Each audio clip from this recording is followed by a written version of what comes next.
Hello बच्चों, आज हम साइंस का क्लास 10th का हिंदी मीडियम का वीडियो नंबर 10 जो है वो स्टार्ट करने जा रहे हैं। बेटा चैप्टर नंबर 6 चल रहा था अपना जैव प्रक्रम, जिसमें हम पिछले वीडियो में स्वपोषी पोषण के बारे में पढ़ा था। आज हम मानव में पोषण के बारे में पढ़ेंगे, है ना। जो मानव है उसमें पोषण के लिए क्या पाया जाता है, पोषण की प्रक्रिया में जो है पाचन तंत्र पाया जाता है। मानव में पोषण की प्रक्रिया में जटिल पदार्थ जो होते हैं उन्हें ग्रहण किया जाता है। जटिल पदार्थों को पाचन प्रक्रिया द्वारा सरल पदार्थों में तोड़ा जाता है। तोड़ने के बाद उन्हें जो है अवशोषित किया जाता है। अवशोषित करके रक्त की सहायता से प्रत्येक कोशिका तक पहुंचाया जाता है और अपचित भोजन को बाहर निष्कासित कर दिया जाता है। तो पाँच जो पोषण की प्रक्रिया है उसमें 5 पॉइंट इंक्लूड होते हैं। पहला होता है भोजन का अंतर्ग्रहण, दूसरा होता है भोजन का पाचन, तीसरा होता है पचित भोजन का अवशोषण, चौथा होता है भोजन का स्वांगीकरण और पांचवा होता है बहिक्षेपण। ठीक है, तो सबसे पहले हम भोजन अंतर्ग्रहण, आपको पता है कि मानव मुख्य द्वारा भोजन का अंतर्ग्रहण किया जाता है, फिर उसके बाद भोजन का पाचन होता है। तो पाचन के लिए मानव में एक विशिष्ट प्रकार का पाचन तंत्र पाया जाता है जो विभिन्न अंगों से मिलकर बना होता है। देखते हैं हम कौन कौन से अंग। पाचन तंत्र आहार नाल और पाचक ग्रंथियों से मिलकर बना होता है। आहार नाल जो होती है वो मुख से लेकर गुदा तक फैली हुई होती है। ठीक है, सबसे पहला भाग कौन सा होता है? मुख। मुख किस में खुलता है? मुख गुहा में। मुख गुहा में आपको पता है दंत पाए जाते हैं, तालु पाए जाते हैं, जिह्वा पाई जाती है जो भोजन के पाचन में अहम भूमिका निभाते हैं। उसके बाद मुख गुहा पीछे की ओर किस में खुलती है? ग्रसनी में। ग्रसनी किस में खुलती है? ग्रसिका में। ग्रसिका के बाद अमाशय आता है जो कि एक पेशीय थैलेनुमा अंग होता है। उसके बाद आंत्र होती है। आंत के 2 भाग होते हैं, छोटी आंत और बड़ी आंत। ठीक है, बड़ी आंत जो होती है वो पीछे के बाद किस में खुलती है? गुदा के द्वारा शरीर से बाहर खुलती है। इसके अलावा 3 पाचक ग्रंथियां भी होती हैं जो पाचन की क्रिया में मदद करती हैं। पहला कौन सा है? लार ग्रंथि, जो लार स्त्रवण करती है, जिसमें उपस्थित एंजाइमों की सहायता से भोजन का पाचन होता है। दूसरा यकृत, यकृत के द्वारा, यकृत में पित्ताशय उपस्थित होता है और पित्ताशय से पित्त रस स्रावित किए जाते हैं। पित्त रस में उपस्थित पित्त लवण जो होते हैं वो क्या करते हैं? वसा का पाइसीकरण कर देते हैं। वसा को, बड़ी बड़ी बूंदों को छोटी छोटी बूंदों में चेंज कर देते हैं ताकि उस पर एंजाइम कार्य कर सके, एंजाइम उनका पाचन कर सके। इसके अलावा अग्नाशय जो होता है वो एक मिश्रित ग्रंथि होती है और उसके जो बहिस्त्रावी भाग है उससे एंजाइम स्रावित किए जाते हैं। वो एंजाइम भोजन के पाचन में सहायता करते हैं। ठीक है, तो इस प्रकार पाचन तंत्र के अंदर जो आहार नाल के विभिन्न भागों में पाचन की प्रक्रिया होती है और सहायक ग्रंथियों द्वारा स्रावित पाचक रसों की सहायता से भोजन का पाचन किया जाता है। ठीक है, अब बात करते हैं एक एक की। सबसे पहले मुख और मुख गुहा की बात करते हैं। मुख जो होता है उसके द्वारा भोजन को अंतर्ग्रहित किया जाता है। मुख जो है आपको पता है होठों की सहायता से कवर्ड होता है। मुख पीछे की ओर मुख गुहा में खुलता है। मुख गुहा में क्या क्या पाए जाते हैं? मैंने आपको पहले ही बताया, दंत पाए जाते हैं, जिह्वा पाई जाती है, तालु पाए जाते हैं। दंत जो होते हैं वो भोजन का यांत्रिक पाचन करते हैं, मतलब भोजन के जो बड़े बड़े कण होते हैं, अवयव होते हैं, उनको छोटे छोटे कणों में तोड़ना, काटना, पीसना, ये काम जो है वो विभिन्न प्रकार के दंत जो मानव के अंदर पाए जाते हैं, जिनमें कि कृतनक, रदनक, ठीक है, अग्र चैवर्णक और चैवर्णक उपस्थित होते हैं जो भोजन को काटते, पीसने का काम कर देते हैं। तथा मुख में उपस्थित जो जिह्वा होती है जो कि एक पेशीय अंग होता है, वो भोजन के अंदर लार को मिलाने का काम करती है और साथ ही साथ भोजन को निगलने में भी मदद करती है, भोजन को चबाने में भी मदद करती है, भोजन के स्वाद का ज्ञान कराने में भी अनुभव करती है। तो वो एक पेशीय अंग होती है जो जिह्वा जो होती है। अब जो मुख होता है, मुख में लार ग्रंथि उपस्थित होती है। लार ग्रंथि जो होती है वो लार स्रावित करती है।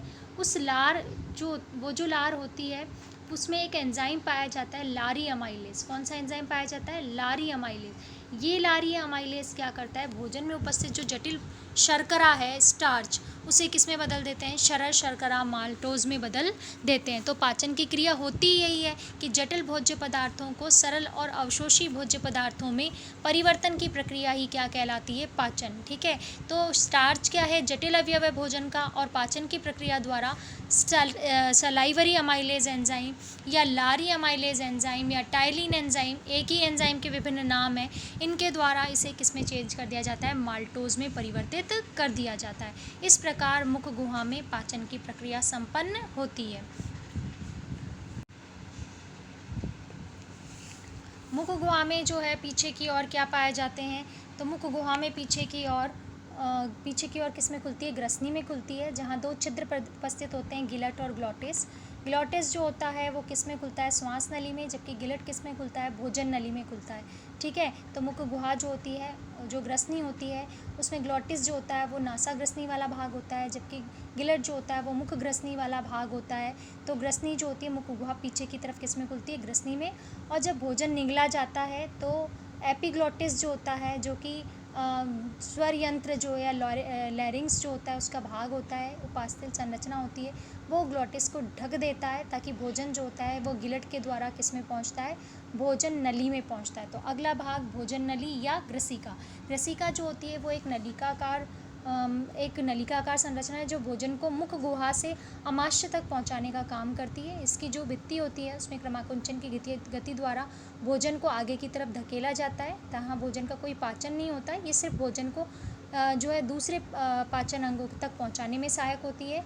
इसकी आंतरिक भित्ति श्लेष्मा से आवृत होती है, जो श्लेष्मा स्रावित करके इस मार्ग को चिकना बना देती है ताकि भोजन आसानी से कहाँ तक पहुंच जाए, अमाशय तक पहुंच जाए। ठीक है, उसके बाद अमाशय में जो भोजन पहुंचता है, ग्रसिका पीछे की ओर किस में खुलती है, जे शेप संरचना में खुलती है, थैलेनुमा, उसे अपन अमाशय कहते हैं। ठीक, अमाशय जो होता है उसके अंदर क्या पाई जाती हैं, जठर ग्रंथियाँ पाई जाती हैं। क्या पाई जाती हैं, जठर ग्रंथियाँ।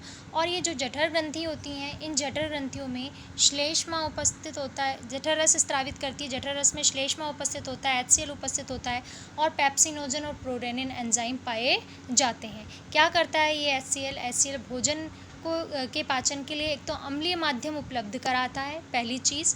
दूसरी चीज़ क्या करता है, जो अक्रिय एंजाइम होते हैं पेप्सिनोजन और प्रोरेनिन, उनको क्या करता है, सक्रिय एंजाइम में परिवर्तन का काम करता है। और तीसरा इंपॉर्टेंट काम HCl क्या करता है कि भोजन के साथ कई बार हानिकारक पदार्थ या जीवाणु या जो भी आ जाते हैं, उन्हें जीवाणु नाशन करने का काम, उन्हें नष्ट करने का काम भी कौन करता है, HCl करता है। ठीक है, तो जहाँ पर भोजन नली अमाशय में खुलती है वहाँ पर बीक स्फिंगटर यानी पेशीय संरचना पाई जाती, पेशीय अवरोधनी पाई जाती है।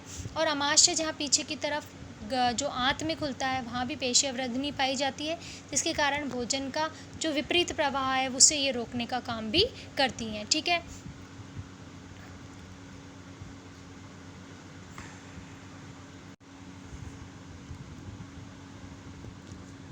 ठीक है, अब बात करते हैं कि HCl ने पेप्सिनोजन को पेप्सिन सक्रिय अवस्था में परिवर्तित तो कर दिया। अमाशय में मुख्यतः प्रोटीन का पाचन होता है। किसका पाचन होता है, कौन से जटिल भोज्य पदार्थ का पाचन अमाशय में होता है, तो मुख्यतः प्रोटीन का पाचन होता है। इसके अलावा कुछ मात्रा में वसा का भी होता है, लेकिन मुख्य रूप से किसका होता है, प्रोटीन का पाचन होता है। अब क्या होता है, जो प्रोटीन है इसके पाचन कौन करता है, तो इसका पाचन जो होता है वो पेप्सिन एंजाइम करता है और उसको किस में तोड़ देता है, अमीनो अम्ल में, क्योंकि अमीनो अम्ल के बहुलक होते हैं प्रोटीन। तो ये क्या करता है, जटिल भोज्य पदार्थों को सरल पदार्थों में पेप्टाइड, अमीनो अम्ल है ना, पेप्टोन्स, इनमें तोड़ने का काम कौन करता है, पेप्सिन एंजाइम करता है। श्लेष्मा क्या करती है, अमाशय की आंतरिक भित्ति को अम्ल के प्रभाव से बचाने का काम करती है। ठीक है, जब कभी हम ऐसा भोजन खा लेते हैं हम जिसमें जो कि अधिक तेल मसाले युक्त भोजन अगर नियंत्रित सेवन करते हैं तो ये श्लेष्म भित्ति नष्ट हो जाती है और डायरेक्ट HCl किसके कांटेक्ट में आ जाता है, अमाशय की भित्ति के, जिसके कारण पेट में जलन वगैरह होने लगती है। और जो अमाशय में प्रोटीन का पाचन होता है यदि, तो जगह जगह पर जो अमाशय की भित्ति है उसको पाचन कर दिया जाता है, जिससे घाव बन जाते हैं, जिसे अपन पैप्टिक अल्सर भी कहते हैं। ठीक है, अब अगला अंग कौन सा है अमाशय के बाद, आंत्र है। अमाशय जो है वो पीछे की तरफ किस में खुलता है, छोटी आंत में खुलता है। ठीक है, छोटी आंत जो होती है, मैंने बताया था यहाँ पे अवरोधनी पेशियाँ पाई जाती है। जब अमाशय आंत में खुलता है तो वहाँ अवरोधनी पेशी पाई जाती है। ठीक है, और छोटी आंत का जो शुद्रांत्र वाला भाग जो होता है, छोटी आंत के भी 3 भाग होते हैं बेटा, ग्रहणी, और उसके बाद नेक्स्ट भाग जो होता है वो होता है जेजुनम, और तीसरा भाग जो होता है वो होता है शुद्रांत्र। ठीक है, शुद्रांत्र या इलियम जो होता है वो सबसे ज़्यादा कुंडलित भाग होता है। और जो शाकाहारी व्यक्ति जो होते हैं उनके अंदर छोटी आंत जो होती है, जो शुद्रांत्र जो होती है वो लंबी होती है, क्योंकि मांसाहारियों की तुलना में, क्योंकि मांसाहारियों में छोटी होती है, क्योंकि शाकाहारियों को सेलुलोज का पाचन करना होता है, इसलिए उनकी जो नाल का जो आंत वाला भाग है, छोटी आंत का जो शुद्रांत्र है वो कैसी होती है, लंबी होती है मांसाहारियों की तुलना में। ठीक है, तो ध्यान रखेंगे सभी लोग ये चीज़, है ना, ये इम्पॉर्टेंट चीज़ है। अब शुद्रांत्र जो होता है उसमें क्या होता है कि जो यकृत होता है वो अपना पित्त रस जो होता है वो और अग्नाशय अपना अग्राशय रस, दोनों अपना सहपित्त वाहिनी की सहायता से कहाँ तक लेके आ जाते हैं, शुद्ध आंत्र में ले जाते हैं या गृहिणी में ले आते हैं। कहाँ ले आते हैं, छोटी आंत के अंदर लेके आते हैं। छोटी आंत में खुद की भी एक आंत्र ग्रंथि जो होती है वो आंत्र रस स्त्रावित करती है। तो इस प्रकार 3 पाचक रसों के द्वारा, पित्त रस के द्वारा, अग्नाशय रस के द्वारा और आंत्र रस के द्वारा भोजन का जो पाचन है वो कहाँ पर संपन्न होता है, छोटी आंत के अंदर संपन्न होता है। ठीक है, अब देखते हैं कौन कौन से एंजाइम की सहायता से। हालांकि पित्त रस में कोई एंजाइम नहीं होता, लेकिन वो क्या करती है, वसा का पाइसीकरण करती है, यानी वसा की बड़ी बड़ी बूंदों को छोटी छोटी बूंदों में तोड़ने का काम करती है, जिसके कारण कि एंजाइम उस पर आसानी से उसका पाचन कर सके। तो ये काम वसा का पाइसीकरण का काम करती है। इसके अलावा जो अग्नाशय रस होता है, अग्नाशय रस में काफ़ी सारे एंजाइम्स होते हैं जो भोजन के पाचन में सहायक होते हैं। देखते हैं आगे। देखिए, पित्त रस के बारे में मैं आपको बता चुकी हूँ कि पित्त रस में उपस्थित जो पित्त लवण होते हैं वो वसा के पाइसीकरण में सहायता करते हैं। ठीक है, उसके बाद अग्नाशय रस के अंदर ट्रिप्सिन एंजाइम होता है। ये जो ट्रिप्सिन एंजाइम है, अग्नाशय रस में उपस्थित जो ट्रिप्सिन एंजाइम होता है, ये ट्रिप्सिन एंजाइम क्या करता है, प्रोटीन को पॉलीपेप्टाइड्स में चेंज कर देता है। पाइसीकृत वसा को लाइपेज एंजाइम जो होता है वो वसीय अम्ल और ग्लिसरोल में चेंज कर देता है। जटिल कार्बोहाइड्रेट को अमेलेज एंजाइम जो होता है वो ग्लूकोज में चेंज कर देता है। तो अग्नाशय रस में काफ़ी सारे एंजाइम उपस्थित हैं जो कि भोजन के सभी अवयवों का पाचन करने में सहायक होते हैं। प्रोटीन के भी पाचन करता है। ट्रिप्सिन एंजाइम याद रखेंगे, प्रोटीन का पाचन कौन करता है, ट्रिप्सिन पॉलीपेप्टाइड में तोड़ देता है। पाइसीकृत वसा को लाइपेज एंजाइम वसीय अम्ल और ग्लिसरॉल में तोड़ देते हैं। और जटिल कार्बोहाइड्रेट को अमाइलेज एंजाइम किस में तोड़ देता है, ग्लूकोज में तोड़ देता है। तो इस प्रकार एकदम अंत के अंदर जो आंत है उसमें पाचन एंजाइमों के द्वारा प्रोटीन को अमीनो अम्ल में, जटिल कार्बोहाइड्रेटों को ग्लूकोज में और वसा को वसीय अम्ल और ग्लिसरॉल के अंदर तोड़ दिया जाता है। ठीक है, अब पाचन की प्रक्रिया जो है वो यहाँ पर कंप्लीट हो जाती है शुद्धांत्र में। उसके बाद पाचन का प्रक्रिया कंप्लीट होने के बाद जो सरल पदार्थ हैं उनका भी शुद्धांत्र के अंदर अवशोषण किया जाता है ना। अगर शुद्धांत्र और शुद्धांत्र दोनों में अवशोषण किया जाता है।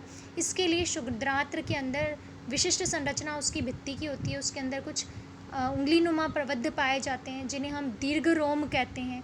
उन दीर्घरोमों की सहायता से भोजन का जो अवशोषण है उसका जो पृष्ठीय क्षेत्रफल होता है वो बढ़ जाता है, जिसके कारण क्षेत्र बढ़ने के कारण अधिक मात्रा में भोजन का जो अवशोषण है वो आंत में संपन्न होता है। ठीक है, तो दीर्घ रोम पाए जाते हैं जिसके द्वारा नेक्स्ट प्रक्रिया होती है स्वांगीकरण। मैंने बताया था सबसे पहले भोजन का अंतर्ग्रहण जो मुख द्वारा किया जाता है। ठीक है, उसके बाद भोजन का पाचन है ना, और पाचन के बाद जिसमें पाचन तंत्र भाग लेता है। पाचन के बाद पचित भोजन का अवशोषण किया जाता है जिसमें कि शुद्धांत में दीर्घ रोम पाए जाते हैं। उसके बाद जब भोजन बड़ी आंत में जाता है तो बड़ी आंत में भी भोजन में उपस्थित जो जल वगैरह है उनका अवशोषण जो होता है वो किया जाता है उसके कोलन भाग के अंतर्गत। ठीक है, तो उसका जो है अवशोषण किया जाता है। अब बाद में अंत में क्या बचा, जब पचित भोजन हो गया, अब भोजन को आंत्र की भित्ति से कहाँ तक पहुँचाना है, प्रत्येक कोशिका तक। वो प्रक्रिया क्या कहलाती है, स्वांगीकरण। इसमें कौन भाग लेता है, तो वसीय अम्ल और ग्लिसरॉल को तो लसिका के द्वारा और बाकी अमीनो अम्ल और ग्लूकोज वगैरह को रक्त की सहायता से प्रत्येक कोशिका तक पहुंचाया जाता है, जहाँ भोजन के ऑक्सीकरण से ऊर्जा मुक्त होती है। इसके लिए भोजन को प्रत्येक कोशिका में पहुंचाया जाता है इनकी सहायता से। ये प्रक्रिया स्वांगीकरण कहलाती है। और अंत प्रक्रिया जो होती है जिसमें अपचित भोज्य पदार्थों को गुदा की अवरोधनी पेशियों के द्वारा क्या निष्कासित कर दिया जाता है, शरीर से बाहर निष्कासित कर दिया जाता है। ठीक है, मलाशय वाला जो भाग होता है बड़ी आंत का, वहाँ टेम्परेरी स्टोरिंग होती है इसकी मल की, और जहाँ मल द्वार या गुदा द्वार द्वारा शरीर से बाहर अपचित भोज्य पदार्थों को निष्कासित कर दिया जाता है। ठीक है, यहाँ पर गुदा अवरोधनी पेशियाँ जो होती हैं उनके द्वारा ये प्रक्रिया संपन्न होती है, और इस प्रक्रिया को हम क्या कह देते हैं, बहिक्षेपण। क्या कह देते हैं, बहिक्षेपण। तो इस प्रकार हमने मनुष्य में पाचन की प्रक्रिया जो है उसको अच्छे से पढ़ लिया। आप दोबारा वीडियो देखिए अगर समझ नहीं आता है तो आपको। और इसके बाद हम एक जो पाचन तंत्र का डायग्राम है वो और डिस्कस करते हैं।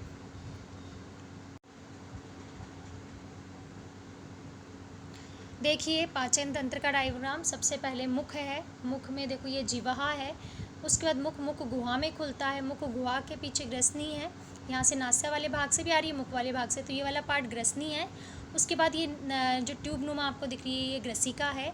उसके बाद ये जे आकार का जो थैलीनुमा संरचना आपको दिख रही है ये क्या है, अमाशय। अमाशय के साइड में ये क्या है, ये यकृत है। ये उदर गुहा में होते हैं, तो उदर गुहा से ऊपर कौन सी गुहा है, वक्ष गुहा। वक्ष गुहा का जो अंतिम भाग है ये आपको दिख रहा है, इसे डायाफ्राम कहते हैं। क्या कहते हैं इसको, डायाफ्राम कहते हैं। उसके बाद ये पीछे की तरफ घूम रही है, छोटी आंत का पहला भाग ग्रहणी होता है। फिर ये जो दिख रहा है बीच में आपको ये अग्नाशय होता है। क्या होता है ये जो बीच वाला पार्ट, इसको अपन अग्नाशय कहते हैं। अग्नाशय के बाद ये जो दिख रहा है आपको ये कॉइल्ड भाग, ये शुद्रांत्र है, ये कॉलन कहते हैं इसको। उसके बाद ये बड़ी आंत में खुल रहा है यहाँ पर। ये आपको जो परिशेषिका है इसे हम बोलते हैं वर्मीफॉर्म अपेंडिक्स।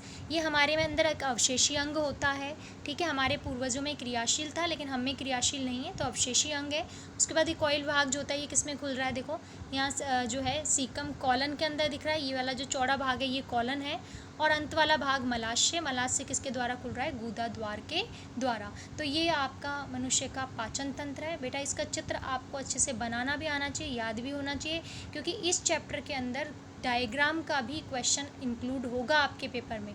तो इसके डायग्राम बहुत इंपॉर्टेंट है, तो आप अच्छे से बना के या प्रैक्टिस कर लीजिए, याद कर लीजिए इनको, और डायग्राम से ही समझने की कोशिश कीजिए ताकि आपको आसानी से समझ में भी आ जाएगा। आई होप आप सबको समझ आया होगा, ठीक है।